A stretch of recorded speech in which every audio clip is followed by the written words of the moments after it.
tell by the sound, we have hit a fog patch on our way into Vigo. So we've slowed down quite a bit on the way in, obviously, for good reason.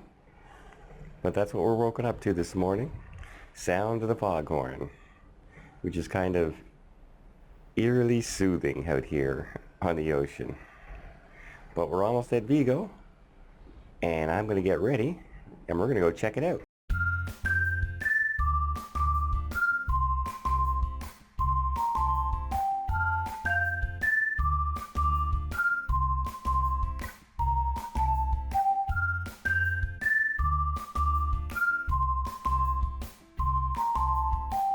So one of the first things you're going to notice when you look at Vigo, it's a very modern looking port, like a modern city, as opposed to when you think of Spain, you think more along the lines of buildings like these with the old cathedral style churches and a lot of the Spanish architecture.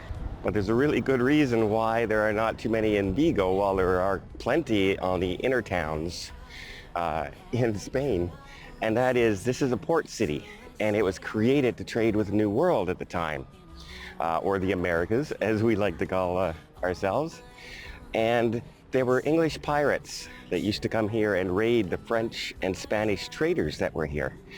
And one of them, Sir Francis Drake, came in and he actually burned down 80% of the city.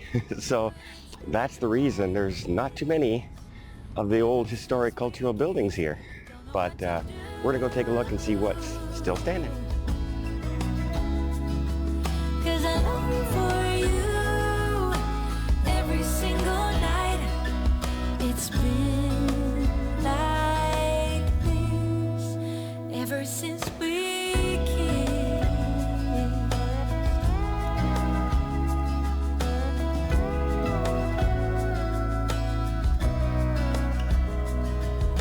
I try my best to keep my mind occupied so that I can focus on anything but you.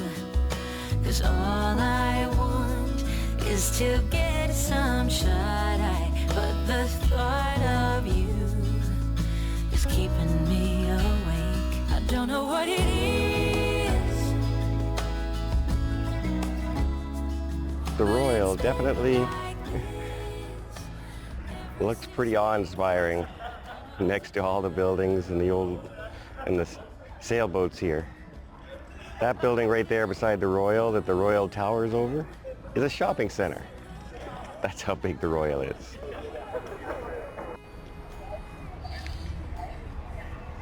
Definitely some interesting artwork here in Vigo. Looks like the street vendors heard that we're in town. Get your genuine, authentic, somewhat not authentic leather handbags. So one warning, if you happen to stop in Vigo, be prepared for a lot of steps. The town is basically built on a mountain. So you better be prepared to walk or take a taxi. Now we're seeing a little bit more about the architecture of Spain that you would traditionally think of. With the wrought iron railings, the flower beds, and of course, one of the stone churches that is scattered throughout Spain.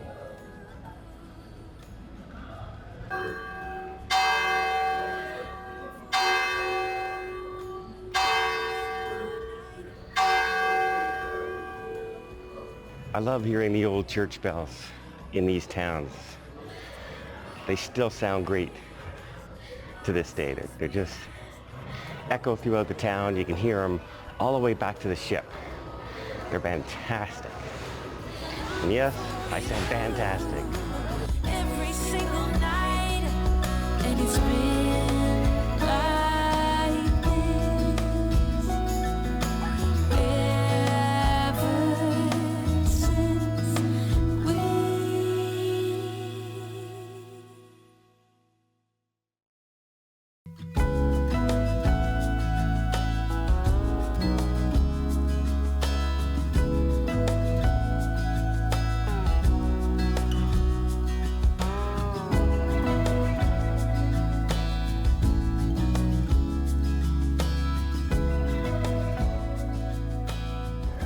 Everywhere you walk in this town, there's little coffee shops. One coffee shop. Different coffee shop. More coffee shops and bars. Another coffee shop. And if you keep walking, what a surprise. Another coffee shop. They're everywhere. They know us, North Americans, love our coffee. And they're ready for us. So here I'll try and give you a demonstration of what I mean by you're always walking uphill, it seems. So, if you go that way, and I'll cut across, you'll see how much higher into the camera frame the road goes. The whole town seems to be going this way. I hope I can walk this way when I'm heading back to the ship, because that'll be strange if I can't. Some of the arts in the statue are really strange, but they really draw your attention, especially when they're outside of some gorgeous older buildings. 'Cause all I want is to get some shut-eye, but the thought of you is keeping me awake. I don't know what it is, but it's been like this ever since we kissed. I don't know what to do,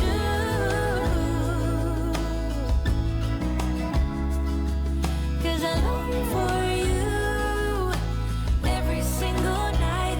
I don't know what it is, but it's been like this ever since we kissed. I don't know what to do. So here I am, taking a photo of the statue in the background there. Beautiful slow motion, I thought, with the pigeon on the... And what's in the background? Some guy walks out of the woods, pulling up his pants with his, hanging out. Very classy in a public park. Way to go. Sure makes a good impression on this city. And yes, he's from our ship. Sure wish I had a little park like this near my place in Ottawa.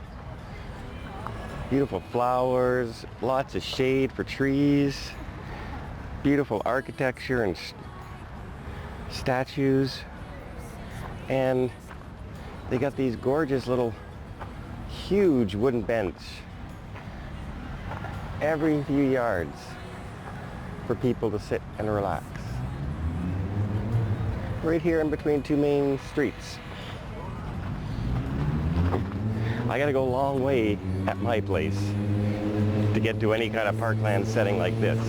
And I live in a pretty green city, so just in case I can't show you the footage when I was taking of the other water fountain because of the guy peeing in the background. I'll have to check that on editing. But this is the PG channel, everybody. PG channel. So Vigo has always been a major fishing port. And they have two statues here that commemorate that. This, the statue of a fisherman just coming back with his catch. And then on the other side, they have the wife and children waiting for the man to come back from the sea. Because going out in the sea in the Atlantic nowadays is still dangerous enough. Back then it was downright treacherous. So when the fishermen went out to sea, they never knew if they were coming home or not. And a great deal never made it back. But my thoughts are keeping me awake. I don't know what it is, but it's been like this ever since we kissed. I don't know what to do,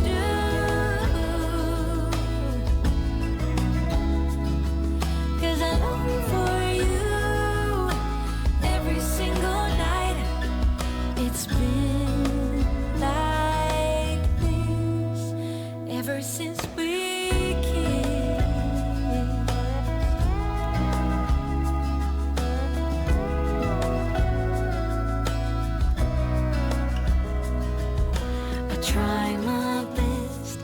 keep my mind occupied so that So some things I thought were only in North America, they do the same thing here.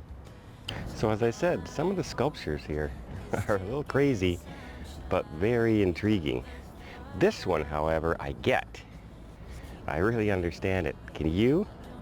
Do you know who this is a description of and a depiction of? It's someone very famous, one of my favorite authors, one of my favorite Disney movies when I was growing up as a kid. It's Jules Verne from the depiction of 20,000 Leagues Under the Sea. So as we're walking, you can see this young couple just over here on the left. And they're cute. They're obviously young love blooming.